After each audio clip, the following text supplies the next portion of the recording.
샬롬.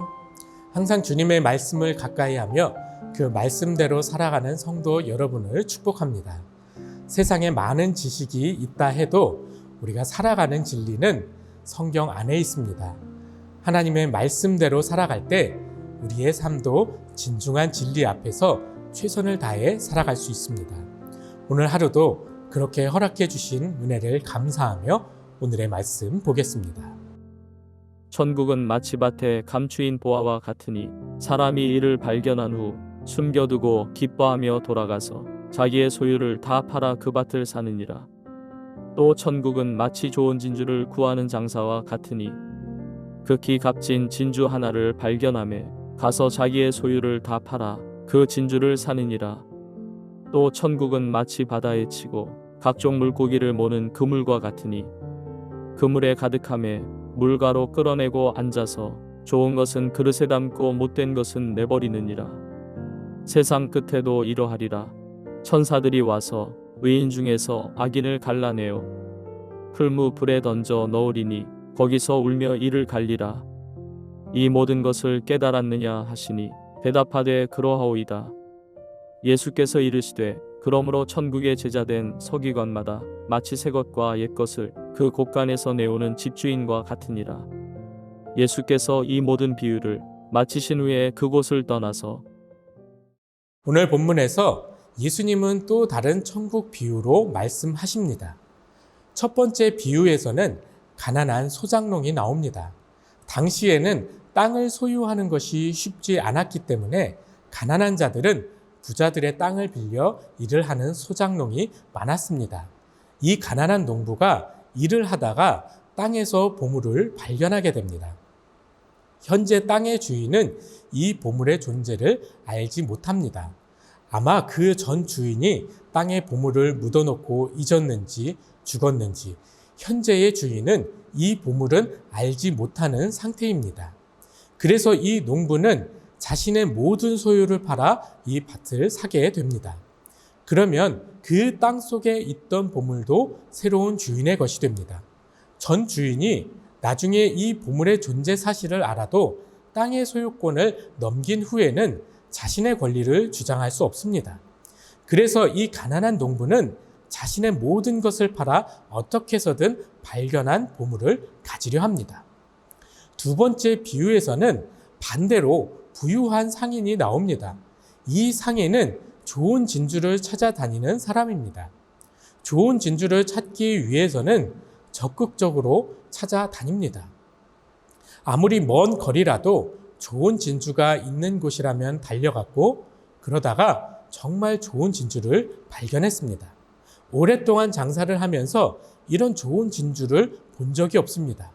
그 진주를 사기 위해 그동안 자신이 벌어놓은 돈과 모든 소유를 팔아 그 값진 진주를 사게 됩니다. 이 두 비유에서 차이는 소장농은 우연히 보물을 발견했고 상인은 적극적으로 보물을 찾아다니다가 진짜를 발견한 것입니다. 공통점은 보물을 발견했을 때 그것을 소유하기 위해 이전에 가지고 있던 모든 것을 팔아서라도 가지려 한다는 것입니다. 보물의 가치를 발견하고 적극적으로 노력하는 것입니다. 보물을 발견한 자의 공통된 모습입니다. 이렇게 보물을 발견한 자들은 그것을 갖기 위해서라면 이전의 것들을 아까워하지 않습니다. 지금까지의 삶과 노력으로 얻은 결과물을 다 포기해서라도 보물을 소유하려 합니다. 천국은 마치 이와 같은 보물과 같습니다. 창세 전부터 있던 보물과도 같지만 땅에 감추어진 것처럼 보이지 않습니다. 때로는 다른 보물과 섞여 있어 진짜 그 가치가 보이지 않습니다. 그런데 천국의 가치를 발견한 자들에게는 이전 것이 중요하지 않습니다. 더 소중한 것을 발견했기 때문입니다. 이렇게 천국은 누군가에게는 보이지도 않는 것이지만 그 가치는 세상 그 어떤 것보다도 값진 것입니다. 그리고 그것을 간절히 구하는 자에게 주어집니다. 그래서 때로는 과거의 것을 포기해야 할 때도 있습니다. 내 모든 소유를 포기해야 할 정도로 결단이 필요하기도 합니다. 보물을 발견하듯이 천국을 볼 수 있는 영적 눈과 귀가 열린 자들에게 천국의 발견은 그 어떤 보물보다도 소중한 가치를 발견한 것입니다. 그리고 예수님께서 하시는 천국의 세 번째 비유는 바다에 친 그물과 같다는 것입니다. 바다에 그물을 던지면 수많은 물고기들이 잡힙니다.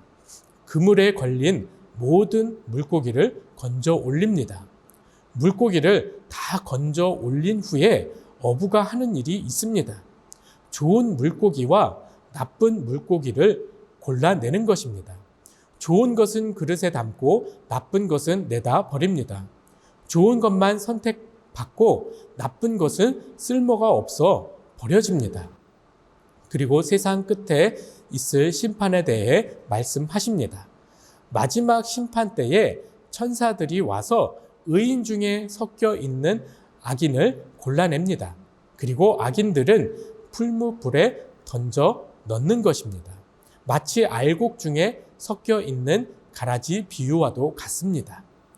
예수님은 천국에 대한 여러 가지 비유의 말씀을 하시고 제자들에게 해석해 주시며 이 모든 것을 깨달았느냐고 물으십니다. 제자들은 그 모든 것을 깨달았다고 대답하며 천국의 비밀을 발견하는 것이 허락되었습니다. 예수님은 천국의 비밀을 깨달은 제자들에게 천국의 제자된 서기관마다 마치 새 것과 옛 것을 그 곳간에서 내오는 집주인과 같다고 말씀하십니다. 여기서 서기관은 당시 유대의 종교 지도자들인 바리새인들과 같은 서기관을 말하는 것이 아니라 천국의 비밀과 가치를 가르치는 영적 교사를 이야기하는 것입니다. 옛 것은 구약의 율법을 의미하고 새 것은 예수님이 오신 후에 가르치신 천국 복음을 의미하는 것입니다. 예수님께서 옛 것과 새 것을 함께 내오라는 것은 구약과 천국 복음이 다른 것이 아니라 연장선상에 있다는 것입니다. 예수님이 오셔서 천국 복음을 전하시며 구약의 율법이 철폐된 것이 아니라 율법은 여전히 이어지며 오히려 예수님으로 인해 완성된다는 것입니다. 즉 창세 전부터 예언된 약속의 말씀이 예수님으로 완성되어 천국이 시작된다는 것입니다. 이 비밀이 제자들에게 허락되었고 또 이 천국 복음을 전파할 사명이 주어지는 것입니다. 이렇게 천국 복음을 발견하고 믿게 되는 것이 큰 은혜이지만 은혜와 함께 사명도 주어집니다. 가서 제자 삼으라는 지상 명령은 천국 복음의 비밀을 알게 되고 그 가치를 발견한 모든 이에게 주어지는 우리 주님의 명령입니다. 그리고 그 사명을 다하는 것이 천국 백성된 우리를 신뢰하며 주신 주님의 기쁨입니다. 오늘 이 하루도 그 천국 복음을 누군가에게 전해보면 어떨까요? 우리가 발견한 천국의 소중한 가치는 누군가에게도 꼭 필요한 보물입니다.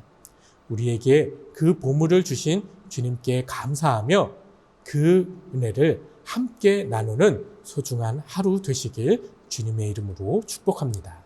기도하겠습니다.